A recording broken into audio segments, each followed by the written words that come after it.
know, definitely look into your background, but that when you started rapping, you said that you felt like your brother, I think it was your older brother, if I have it right. You feel like he pushed you into rapping, but you didn't take it seriously. You wanted to do it for yourself. Like, can you tell us about that? So basically, like, what I meant by that was like everybody around me was forcing me, like, yo, you should keep doing music shit. But like, I was just real hard. Like, I don't really like, when everybody tell you to do something, and then you're talented, but it's like you don't want to do it. Right. Like, I was just going through that basically. So then I know there was a point where you felt like, basically kind of how you described it was when somebody stopped pressuring you about it, that's when you felt like, okay, I can do this now, right? So when you felt that, what changed? Like, what did you do differently when you actually wanted to do? I felt like, because when everybody was like forcing me to do it, it felt like it was a time ticking. You feel me? When I stepped into that world on my own, it was more like it was timeless. Like I could do it because nobody know I'm doing it. So it's like I could take as long as I want with this shit. I could perfect it. Because I'm a perfectionist. Like I don't like just playing anything. I like taking my time with everything I do. Right. So when you put out like your first song, were you putting out songs back when everybody was telling you to do it? Was that when you like first started putting stuff out? Yeah, like it was just like my brother forcing me to do certain shit. Like, yo, hop on this hook real quick for me. Like, yo, lay down this balls real quick. And then he'll just end up putting it out, like, without my permission and shit. And then I'm on the block, niggas is telling me, like, yo, I heard that shit on SoundCloud. Like, keep doing your thing, little bro. And I'm going back to the crib. I'm just tight. Like, bro, why you did that? Like, I don't want nobody to hear that shit. You know how it go. So what was the first song you put out where you had like full control over it? Like you put it out and you're like, I want this to come out. I can't even put a title on it, bro. Like, I've really been rapping since I was like 11 years old, bro. Like, I've been putting shit out on SoundCloud since I was probably 13, 12. Mm-hmm. So like, I don't even know, but I know I put out a project on my own Mm-hmm. on SoundCloud. I put out like 2 projects. I think the second one was on Apple Music too. Yeah, like I always been real like hands on everything I do. Right. What were the 2 projects? What were they called? One was called Six Made Me. That's the one that was on SoundCloud, Mm-hmm. and the other one was called Hood Files. Right. How old? You said you were making music since you were like 13. How old are you now? I'm 20. I'm about to be 21 in October. So you put a bunch of time. So really, you put a lot of time in. You're still pretty young. You put a lot of time into stuff like that.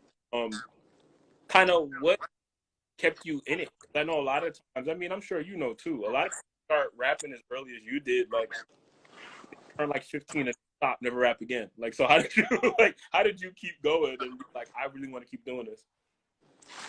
The shit with music and me, I realized it's like a gift and a curse. Like, I hate it, but I love it type shit. Like, like it's my therapy type shit. That's the shit that really keep me going. Like, I listen to my music and it's like, the shit is just therapy to me. Right. So I really do it for me, really. Right. Um. Okay, so you put music out. You put music out on SoundCloud, stuff like that. When did you start to feel like you're like locally? Because I know, I mean, I know kind of it's hard to attract that attention in New York because there's so many rappers.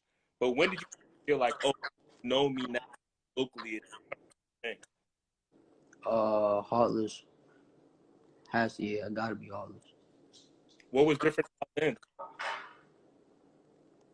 My mom was talking about it and she don't talk about nothing. Like she's Spanish, so she don't be knowing about nothing. Like, only thing she knows is, Jay-Z, Beyonce. Like, she know the big names. She don't know Right. nothing about nothing. So, she coming out of work and she just telling me, like, yo, I heard your music. They playing that shit in the car. And it's like, everybody just calling me because I'm an inside nigga. Like, I be in the cribs. But it's Right. like, everybody just calling me, like, yo, you shit going crazy in the streets. And I'm like, oh, word, that's fine. I gotta stay, feel me? I gotta stay locked in type shit. Right. That's gotta feel amazing hearing that from your mom though. Especially because it's not like you were like giving her the songs and being like, yo, check this out. Like she found out like secondhand. Like kind of like how do you remember feeling that day? It was like, I don't know, bro. It was really not. I'm lying to you, bro. It was really the Rihanna moment that had like everybody going crazy, like, cause like I told you, my mom know the big names. So when I Right. told the Rihanna posted me, she's going crazy, and I'm like, you know that name, huh? Every time I tell her something, she be like, oh, who's that? Who's that? Oh no, that's real. I want to talk about underrated now. Underrated back in 2019 because I think what I noticed about that is after you put that out in 2019, pretty much from 2020 on, like you really blew up. So kind of how do you feel? Do you feel like you just getting the songs out on underrated were like important for you to like develop and just kind of build some traction because pretty much your career that next year after you put songs out. I mean, I don't feel like necessarily it was underrated, but it just like after I started like just doing whatever I wanted to do with Mm-hmm. music and just stop like caring about certain shit. Like I feel like I started growing as an artist. Like people just started accepting me for me, and I just was trying to be like somebody else, you know. Right, And that's what like made me separate. Like it separated me from everybody else. right. Of course, you're talking about 2020. We got to talk about demons. Kind of tell me about it because the song was so huge. Um, did you feel like go into it trying to make something different that would kind of set you apart, or did you put it out and it just did what it had to do? Yo, I'm glad you asked me that, bro. Cause I was just saying like I was just a regular day in the stew, gang. I keep it a stack with you, bro. Like I can 2, 3 in the morning, Ricky sleep, Rico sleep, and I just hit a beat, and I'm like, yo, let's make some shit. We in Cali, we in album mode, and that was that.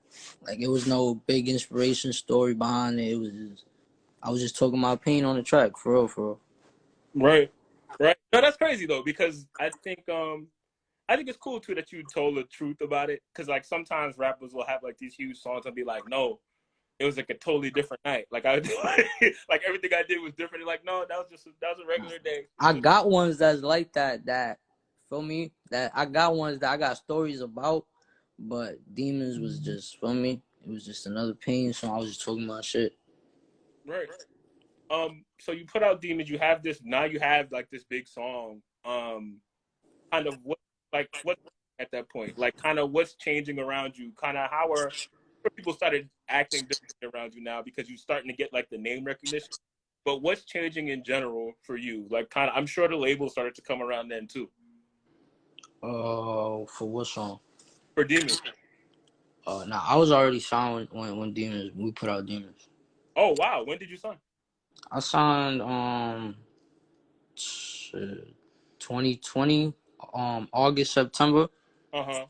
Yeah, I think that was around Hollis Rivals that whole rollout. So that means pretty much when you were signed, you already knew you had stuff like you already had stuff that was like gonna take a big swing for you, take you far pretty much. Like you were just like I just gotta put the songs out. Like you're already at times where people they'll like sign and then kind of not know what to do next, but you already like knew realistically. You're just like I just gotta keep making music. Basically, like yeah, like in a humblest way, like yeah, like I knew one song I got signed, like not that all the songs I had in the stash is gonna go crazy, but like I low key like slow myself down because I already knew like I know what to do, like I know what I want to do. Like I said, I'm not in competition with nobody, so like for me, like I had plans for myself. Right. I want to ask you about that too because you said that a lot in like different interviews about how you don't feel like you're competing with other acts and you don't compare your career to somebody else's career. You just kind of do what you got to do. And like, where does that come from? Because I know that rap and music in general is really competitive, and it can be easy to get caught up in that. But how do you stay focused on? I'm just doing what I need to do, and I'm just thinking about my career. Cause bro, I'm not like I feel like I'm not a hater, bro. I just like when I tell you I'm not in competition with nobody, it's cause I actually embrace like whoever somebody would be like, yo, he in competition with, I actually embrace those people. Like I don't ever be scared to embrace where I get my inspiration from. And that just like for me separate me from everybody. 'Cause a lot of Right, people be tucking shit, you know? right. I think too. Yeah, because I definitely want to bring up kind of how when you re-release Demons with A Boogie, then you also made Warzone with A Boogie, and of course we locally and outside of the state too know kind of how large A Boogie kind of looms over the city, for the stuff he's doing and the singing and stuff like that, and pretty much they'll compare everybody who sings New York to A Boogie at the end. But you did you worked with him, you didn't duck away from it, went right. Kind of, how did you start to build a relationship with him and you two started to work together? Shit, I think it all started with my boy QP from Highbridge. He was he was fucking with me when I dropped Heartless. He was reaching out and shit. He was showing love, and we just built the connection from there. Like Boogie reached out. He was always showing love. He been showing love from the beginning. I ain't gonna lie. Right, Yeah, right. that's bro. He been showing love. You're a real nigga. Um, you I'm just random. I really like Zaza, which is also another song of yours that did really well. Um, it's a little different from the other stuff you've done, and it's also very personal too. Um, did you kind of notice that going in, or like I said before, the song you made that you were happy? Nah, that song was a personal one. Like I knew what direction I was going when I was writing that song. I didn't know what it was gonna do, but I knew like the message, like lyrics. Is self-explanatory. Like I was just talking about shit. Right, right. Um, of course, now you have latest single "Frozen," um, leading up to Don't Cry. It's the 18th. That's Thursday. I had to count, kept getting the actual day of the week wrong, but you are the Vulture Don't Cry out. Kind of, how are you feeling right now? Where's your mind? I'm just ready. Like I'm ready. I feel like it's been a long ass time, and like everybody's just been waiting. It's finally coming out, and I'm just like ready for whatever come with it. Um, can you tell us about kind of the process of making it, of you making the album and putting into it? Shit, like what really? Cause it's been almost 2 years. So, for instance, right? So it's been 2 years. Right? Do you think that it's changed? How much do you think it's changed from when you started to where it is now, what's about to come out? Like, how different is it from what it was back then? Kind of first started working on it. It's like before I was excited about it, but now I'm sure about it. It's like two different things, and like that's what I'll be trying to tell a lot of people. Like it's gonna be shit that you're gonna be excited about, but there's gonna be shit you're gonna be sure about, and you gotta learn how to separate that. You feel me? You can't just put anything out. Right. And like in the beginning, I felt like the album was structured. I like let me give the fans what they want, and now it's more so like I'm giving the fans what they want, but it's like I'm telling a story more. Before it was more scattered and shit. It wasn't really making sense. And I like my projects like to be like books. So it's like you feel me, like each page, like fall back on other. Oh yeah, somebody in the comments definitely just reminded me. They were like, they said, "I know you're gonna ask about Not Sober, so I should have asked about that earlier." So how did you end up kind of on that song, and what was the process of putting it together? I mean, the song was Kid Leroy, but also big. You said what was the last thing you said? My bad, you cut Oh off. yeah, yeah. Somebody in the comments asked about Not Sober, and I was actually thinking about asking about it too. I should have brought it up before, but kind of how did you end up working and becoming a part of the song, and also the song was big for you and the Kid Leroy. So just talk about it at length, kind of how you got involved with it, how you felt about it, stuff like that. Oh shit. I forgot who had sent me the song. I'm not sure if it was Leroy or if it was one of the guys from Grade A, but yeah, they had sent it over and they basically just told me like, "Yo, throw a verse on it and shit." Like I feel like you would go crazy on it. You know what I'm saying? That's the guys right there. They were just showing love. We had a record previous before that. Hmm. So when it gets the record, you put your verse on it, you send it back. Did you know? All right, yeah, they're right. We have something here. Um, Compared to kind of what it actually did, which of course it's huge. Did you kind of see that? It was a lot, bro. Like I didn't expect. I didn't know what to expect. You feel me? It was a lot going on at the time, and it's just like it was a momentum type shit. You know, when it's just like a rush, everything happening at once. It was like that vibe. Right, right, right. No, that makes a lot of sense to me. Um, so kind of you've been in, just like you said earlier, you've been making music for a long time now. Um, kind of how do you feel you've improved over time? What do you think your kind of strengths have become as you keep making music? You said, what? Will I make music? Yeah, like as you've been making music over the years, making music for a long time. Right. What do you feel are like your strengths now? Like when you look at your music and the stuff that you make, like what do you feel that you're becoming like really good at now? Being more proud of my music. Like I want to make music that I could hear 10 years from now, and I could just like let it play. Not because I be hearing songs people be playing now, and I just be like, yeah, like I don't know, turned off. Like I'm getting awkward out. Like yeah, you take that shit off. Like, I don't even want to hear that shit. Like it's cringy, you know. Like I want to make music that I'm always proud of, and I feel like I'm getting better at that. Right. Okay. No, that's cool. When Like did Love Letter to You, I play that song and I will let it play. Like I would never take it off, like nothing like that. Like and that's an old song. You feel me? I feel like I'm getting better with that. right? Um, when did you feel? When did you first feel like famous, or have you had that? When was the first time you felt like, oh, I'm like famous for music now?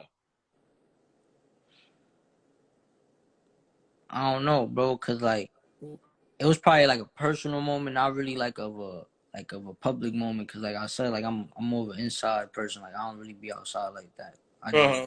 feel me. Like I like to get the work in to go home. Right. But I think it was I forgot when was it. I think it was probably like a random day. I was coming back from I don't know where I was coming back from, bro. I was probably getting a cut or some shit. And I was midtown, and I got the window down, and I just hear a call. I hear somebody like on the speaker or something playing Not Sober, and I'm sticking my head out. I'm like, oh, that's my song. I'm just hype as shit, but I'm by myself, so you know it's like a self moment. No, that's cool. That's definitely cool. Um, Yeah, shit like that. what do you feel like are pretty much if you want somebody to get into you and they've never heard your music before? What are the songs that you think are like vital to your career that you really feel somebody would hear? Rivals. I talk about that little verse that I remember that video. That's what really motivated me to write that song. I was on live with my fans and I was playing a beat and I just kept saying that I'm heartless, I don't need love. I kept spinning that little part Mm-hmm. and that shit just everybody kept posting that shit and they're like, yo, you gotta make this a song. I ended up making this shit a song. Busy throw a verse on it and go crazy on that shit. What's the biggest moment of your career? Biggest moment. I mean, it's a couple of them, but I feel like it's Rihanna. Like that gotta be like one of the biggest, cause it's like to me, it's not like I'm just one of those kids that's like, oh, Rihanna posted me and I'm grateful for it. Like I grew up on Rihanna, I appreciate that shit because like I felt that, it's like a different connection on Right, that shit. So it's like, it's different when one of your like idols and shit coming up post you. right, right. Um, okay, so I think this was really cool. Oh, I gotta ask, of course, what's something most people don't know about you? I'm not cocky, I'm just socially awkward. That's very honest. Please, like, yeah, like, forgive me, y'all. Like, I'm learning this shit. Like I said, like, I know the music shit down packed. I just don't know the artist shit down packed. Like, I really can make good music, but all the social ha shit, I'm trying to get on TikTok. I've been trying to go live. I'm trying to do all this shit for y'all, but I'm taking it day by day. Right, right. No, and that's real too. Because that stuff can be like difficult, man. Especially if you just wanna make the music. Like all the other stuff that comes with it, when you're an artist and people got to see you and they want you out and about. Like it's a lot, man. Like it's a lot to. But I mean, you're doing a good job with it. It's all working out for you, and then also too being aware that you want to be better at it. That kind of solves itself, really. But for sure, man, I'm definitely happy to see you know, how you've been progressing because I've been aware of you for years. I've and doing a lot and kind of keep getting bigger, down on the momentum, stuff like that. So, you know, definitely proud of you for sure. I Um, appreciate you, bro. That's love, for real, bro. so before we wrap up, anything you want to throw out there, anything you want to say, anything I didn't ask you that you want to talk about, whatever you want. Shit, man. The album about to drop tomorrow at 12 a.m. Finna go crazy. Finna shut down the streets. Finna get out some good music. Working on the deluxe. Finna stay consistent. Like I said, like I'm trying just to better myself on that. Just being like more of an artist to my fans and shit like that. Cause I want them to appreciate me. Cause I appreciate them. Right. Okay. Nah, man, that's a perfect finish. I can't be mad at that. Yeah, you're right. You're right. Appreciate you, bro. For real. Absolutely not. Appreciate you too, my man. All right, y'all. Thank you. All right, bro. Love, gang.